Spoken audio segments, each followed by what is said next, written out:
Welcome back, guys. It is your girl, Amanda Lynn fucking Baez, and you're listening to Bay with a Z podcast. Welcome. As you can tell, this is not my normal setting here. I'm in a hotel room. Here for work. I wasn't going to go a week without posting a podcast episode. I just had to.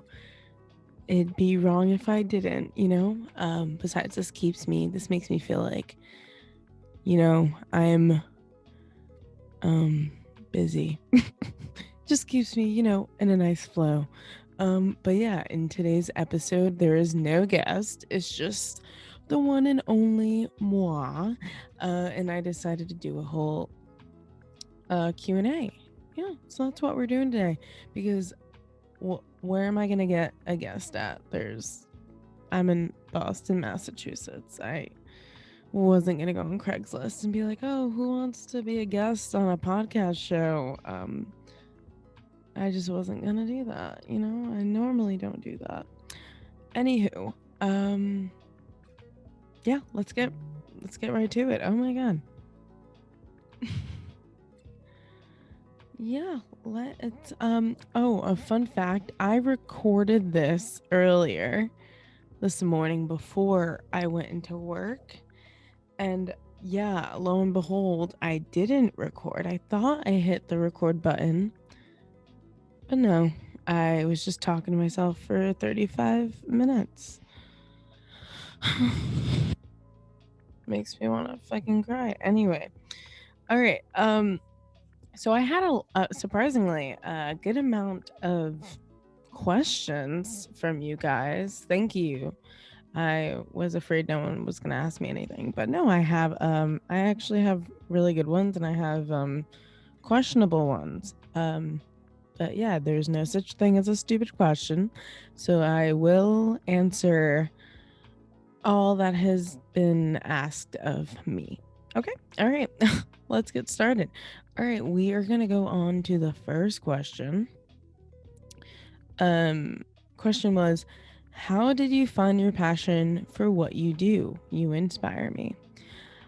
Oh, I'll say the person's name. It's Mike DiCarlo. Mike, I love you so much. You are so, I just love you. Oh my God, I miss you. I haven't seen you since like New Year's or the day after New Year's. But yeah, wow, I inspire you, really? Me? Anywho, how did I find my, by the way, guys, if you're watching my podcast, like on YouTube, so sorry for the shitty lighting. Normally I'll have like a cool purple green thing going on, but yeah, no, I am in a hotel room. I am at the Holiday Inn. They don't offer great lighting here, apparently. But yeah, back to the question. I'm so sorry. How did I find my passion? I mean, a lot of people don't find it until like way later in life. It's pretty rare for you to be, I want to say I was 19 when I really, really, knew what I wanted to do in life. And how I found that passion, honestly, was I'm gonna thank my academic advisor in college. And college is not for everyone. I didn't think it was for me, but I was pretty much forced into it because of my parents. Well, thank God for that, honestly, because I don't think I'd be where I am today if it weren't for me going to school, to be honest. But yeah, my academic counselor or guidance, something like that in college that we have, I was studying criminal justice and minoring in psychology, and I just fucking hated the classes so much. And first of all, I hate the system. I hate the fact that they drug test you when you work for, no. I smoke weed. I can't do that. But yeah, no, the classes just were so not my vibe, you know what I mean? And I was like, I don't see myself doing this. Like, I love helping people, and I love it was basically just like studying the minds of criminals, or like people that have trauma within that. Yeah, I just did not see myself doing that every single day for the rest of my life. So she was just like, "Hey, Amanda, your transcripts, like, you've done acting in high school, and you have all these communication credits from like I was in this long story short, I was in like this college. My senior year, I was in like a college program. So I was in college, but as a senior in high school, it was kind of weird. But most of my classes were like communication classes, like media and theater and like little things like that, music. And she was like, "Oh, why don't you just major in theater and comedy here at William Patterson University?" That's where I went. And I'm like, sure, okay. And I'll minor in like film or something. And that's kind of how it started. I always knew it was funny as a kid. Either people laughed with me or at me, but I always knew how to make people laugh, and I was always big into SNL. I just was never told like, "Oh, this is how you do it. This is how you get on." I don't think anyone does that unless you're like really privileged and have money and shit like that. But my parents were just like, just go to school and find a job that'll, you know, help you live, basically. So I was like, I had a whole like epiphany, and I was like, why the hell am I gonna wake up every day and do something I don't like just for the money? That kind of fucking sucks. And I'm like, now I'm gonna do something I love, and I'm gonna work my ass off with it.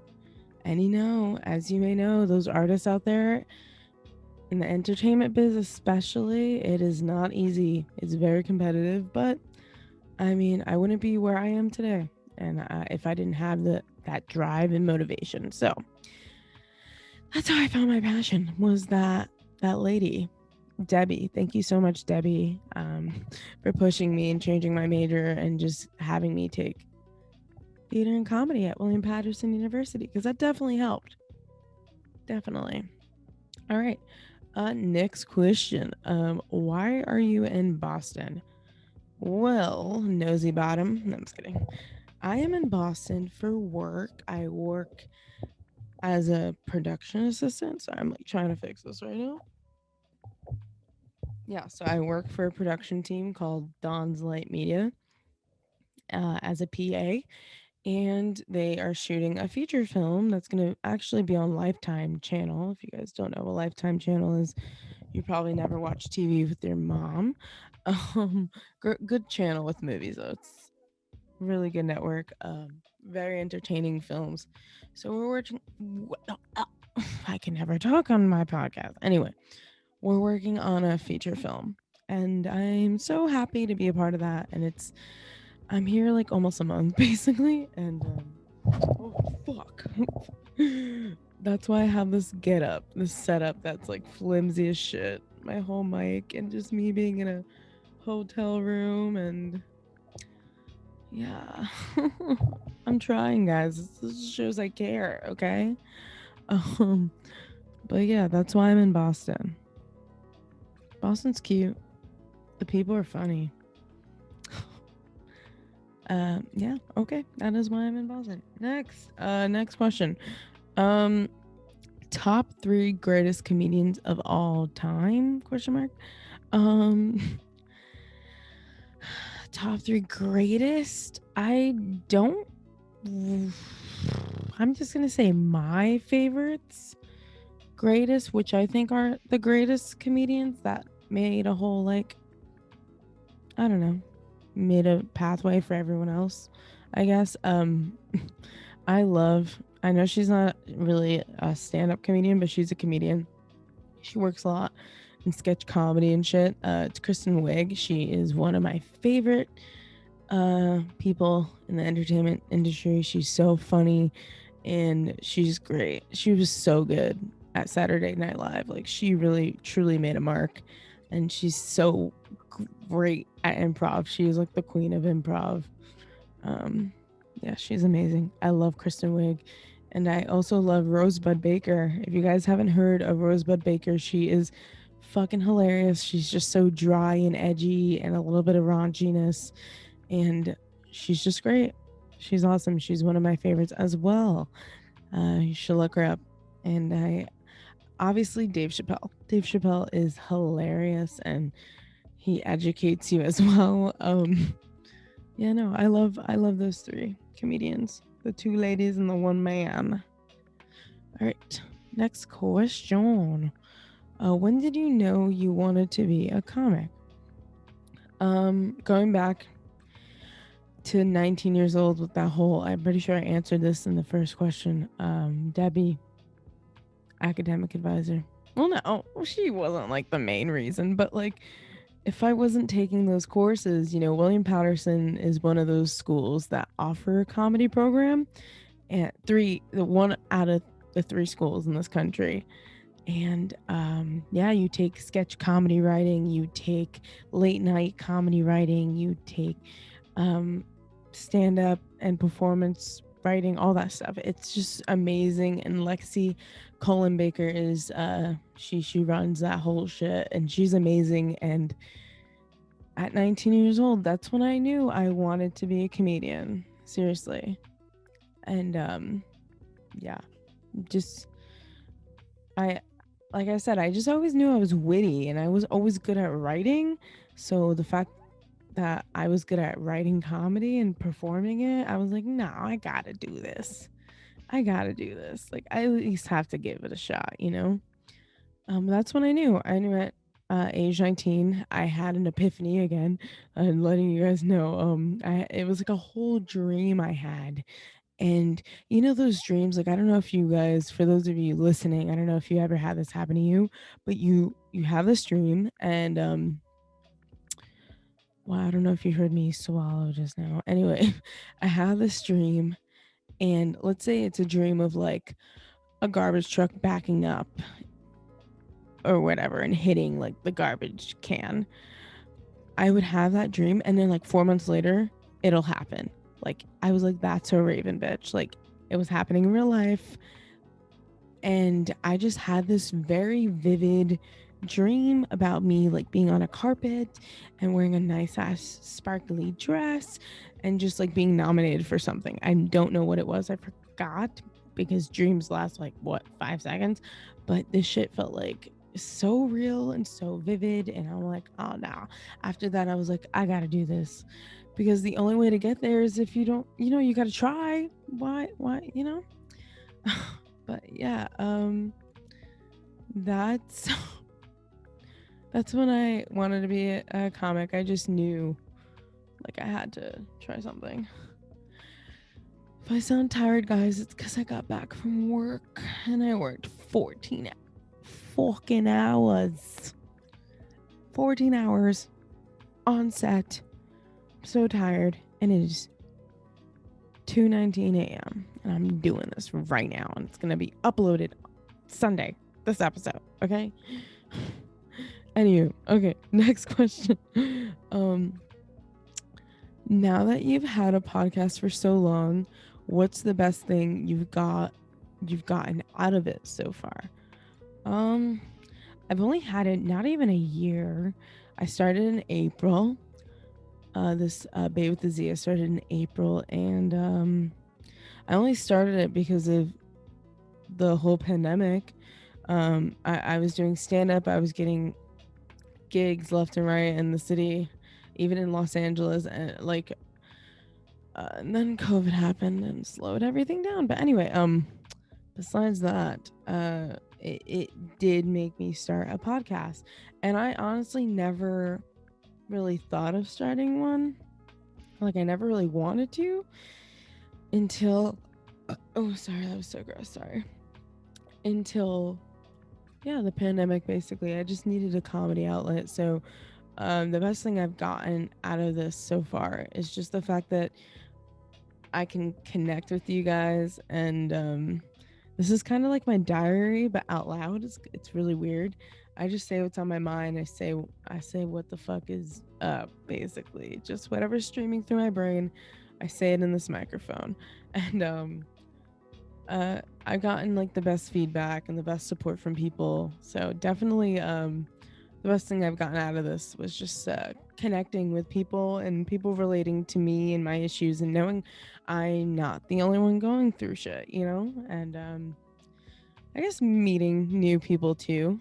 I have a lot of fun guests coming on this season. A lot of fun guests that came on last season, but especially this season, it's gonna be so much fun. Talking with these people and getting to know them, and just yeah, that's the best part about this podcast. That's what I got coming out of this so far. All right, next question. All right, it is. Sorry, my shit is not loading. Hello. Okay. All right. How did you meet Drew Barrymore? So I know this guy who works in production, and he's basically her associate producer. So, and one day he was like, "Oh, Amanda, would you like to do this segment? It's on like barely, like you can't sleep." And I'm like, "Oh my god, yeah, I can relate to that. Like I really can't sleep. Like for example, right now, like I can't sleep, so I'm doing this, getting it out of the way. But no, normally I'm in bed by like I just work best at night. But yeah, anyway, I'm getting sidetracked. That's how I met her. Just thinking about it, if this pandemic wasn't fucking happening, I would have met her IRL instead of URL. But you know what? It is what it is. And I'm just happy I at least got to see Drew Barrymore, through pixels, virtually. She's a very cool person. I think she's one of the greatest actresses of all time. And she's just she's really sweet. She's really nice. She's really fun. So I'm happy to have been a part of her first season of her morning show. Thanks, Greg. Shout out to Greg for getting me on that. Next question. If it was the end of the world, would you eat a human? This is what I mean about the questions that are questionable. Okay, but like I said, I'll answer all of these. Um, I don't think I would, to be honest. Even if it was like a can of dirt and like a dead person, I don't think I could eat a dead person. I don't think I could eat an alive person. Ever since I moved into the city and had to cook for myself, I've just been eating less meat because I can't cook chicken. Like, I mean, I can, but it just feels so fucking weird touching it. And like, oh, I can't imagine a chicken, let alone a human. Like, come on, no, I'm good on that. All right, next question. What sign are you? I'm an Aquarius. I'm an Aquarius, but if you're speaking charts, I'm an Aquarius sun and a Cancer moon. Sorry, it took me a while to think about this. It is a light, a Cancer moon and Taurus rising. So yeah, bitch, I am balanced as fuck. Okay, I'm balanced. Even though Cancers are emotional creatures and Aquarius people really aren't. It's complicated, but I make it work. But yeah, those are my sign basically. Next question. Oh, are you from New York? No, I am not. So it's a long story. My family, like on my mom's side, is, and some part of my dad's side, that they're like from like Hell's Kitchen, LES area on my mom's side of the family. But my mom, part of my family is like from Newark as well, Newark, New Jersey. But I was born in Texas, lived there for 2 seconds, moved to Germany, lived there for a couple of years, and then moved to I hope I said Germany. I moved to Germany and then I moved to New Jersey. And yeah, I was raised in New Jersey most of my life. North Jersey, like greater New York City area, Hudson County, Morris County. You literally saw the skyline from where I lived. So yeah. Yeah. I'm not yeah. I was raised in New Jersey most of my life, but I don't know I was born here, lived there. My dad was in the army. He was a sergeant. We were all over the place. So, yeah, but I'm in New York now. So it's great. Brooklyn. Brooklyn's pretty lit.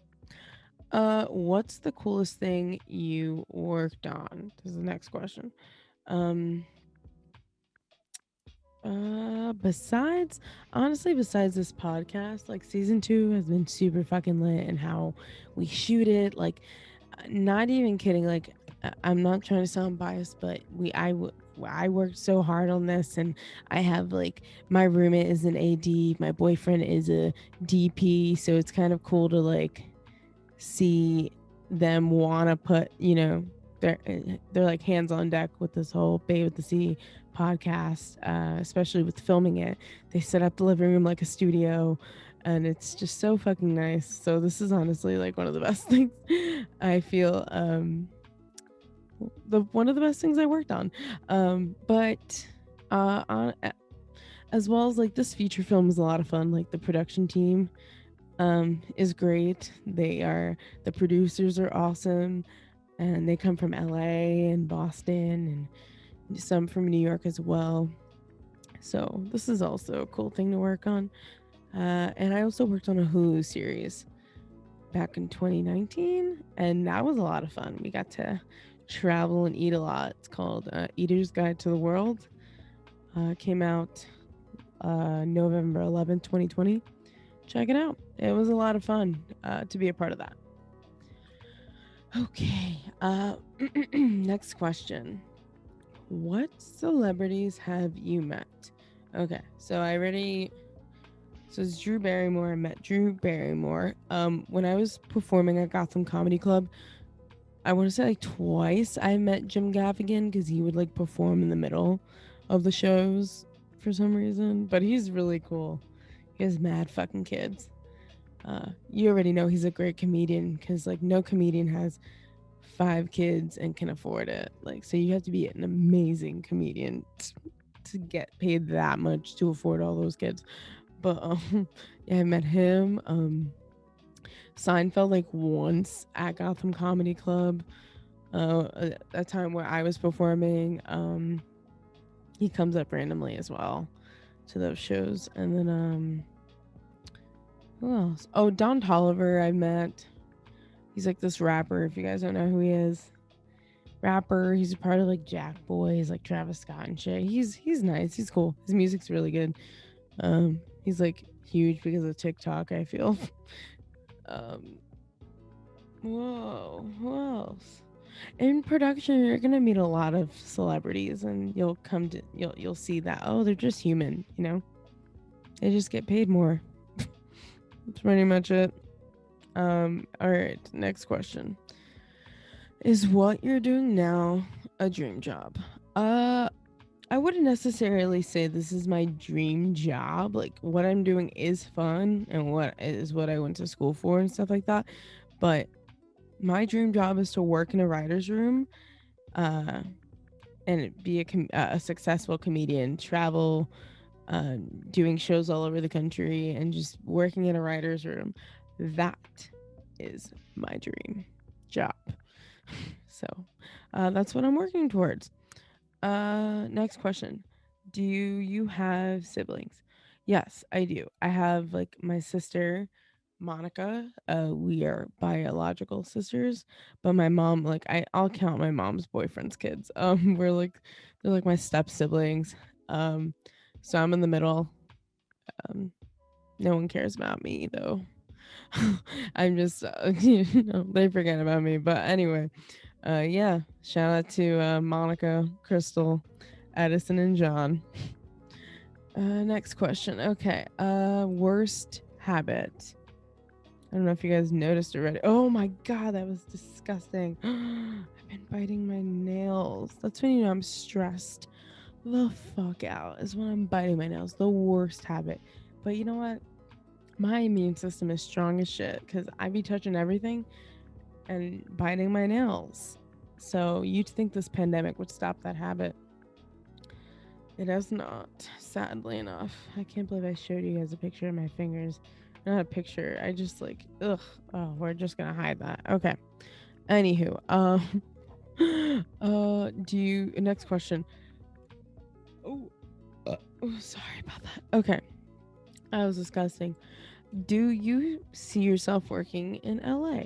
Yeah, I feel like a lot of the film stuff is over there. A lot of film is in New York now, but I feel like, the capital of movies and shit is Los Angeles. So I do see myself living there, especially if I get put on a project. Obviously, I'd have to live over there. I can't afford a fucking jet. That's just expensive. But yeah, I do see myself working there and living there eventually. But I don't know if I'd like it better than New York, but we shall see. But yeah, I do see myself working and living in Los Angeles. All right, next question. Why do you smoke weed on your podcast? Because I can. No, I mean, yeah, no, I can. But yeah, no, I just have a segment called Wine and Weed Wednesdays, and it's great content, and I feel like it's a lot of fun. It's actually one of my favorites uh, episodes to record, and it's basically just me having guests come on and smoking weed and drinking wine, and it's kind of like a free range kind of thing. We talk about whatever the fuck we want to talk about, and just imagine like being stoned and drunk with your friends and hitting the record button. That's basically what it is. So I think it's a lot of fun to discuss anything and everything that comes to your mind.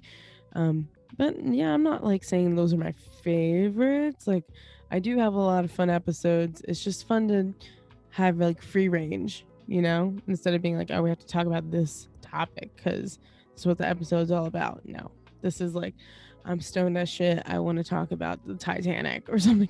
It's just really random. It's a lot of fun. And also, we got to break that stereotype of like, stoners are like lazy, because that's not true. Like, I'll smoke and be creative as fuck. Makes me just want to work. So, yeah, we're not lazy. Not all stoners are lazy, okay? Next question. What's the last thing you watched/read? Oh my god.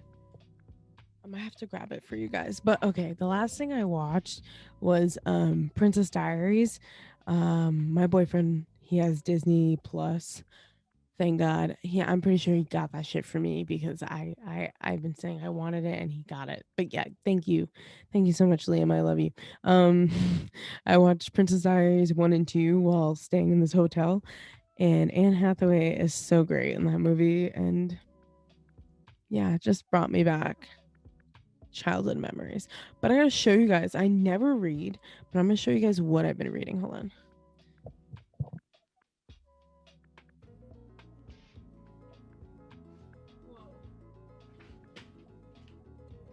The lighting is so fucking ass. Okay.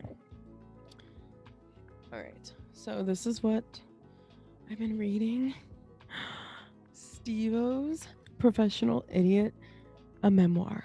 This shit is amazing. It's great for people that hate reading. It's about his life, and for those of you that don't know, I'm like a Steve-O fan. Like, I just love Steve-O. I love Jackass. I love just I don't know what that breath was. Oh my god, almost hiccuped and choked on air.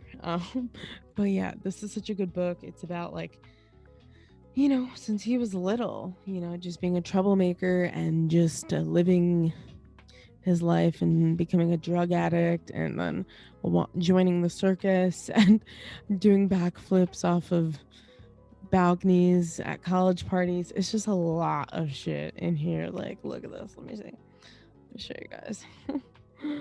For those of you watching, you get to have a little visual of what I'm looking at. God, I want to show you guys a picture of where he pierced his ass cheeks together. As gross as that may. Okay, I guess. Alright, I can't. Oh, here it is. Yeah. This guy's just fucking great. I'm actually gonna try to have his, like, someone from the production team come on that knows him, or maybe him, who knows? I want him on an episode, but I want to read the whole thing, and I've been writing things that like stood out to me and what I want to talk about. So let's see if I can have like one of his producers come on here, or even, I don't know, him, who knows? So we could just talk about Steve-O and like his life. Stephen Glover. I'd love to chat with him. But yeah, that's the book I'm reading, and I'm on page like 68, and it's a great read. It's really, really good. Oh, and he also signed it. Hold on. Whoa. Tell me what that looks like. Come on, guys. It's literally a penis signature. It's fucking awesome. All right, next question. What would you tell your younger self? I'd tell her that to never give up your dreams, and that not to care about what, you know, people say. Only care about like, okay, I care about what my mom says or what my dad says, like, or my best friend maybe sometimes, my sister, you know. I'm gonna take it with a grain of salt at times, but at the end of the day, I'm gonna do what I want to do. But yeah, no, you're gonna get people that just don't like you for some reason. So just to not listen. Don't listen to the haters, you know, or maybe listen to them. Fuck it. They got your name in your mouth. Haters are your motivators. Am I right? But yeah, I feel like, oh, also that you're beautiful. You're so beautiful, and you know, I didn't recognize that when I was younger, but now that I'm older and I don't know, I see it now. So, Amanda, you're beautiful. Slap out, snap out of it, okay? 2:38 a.m. How am I doing this, man? Okay, next.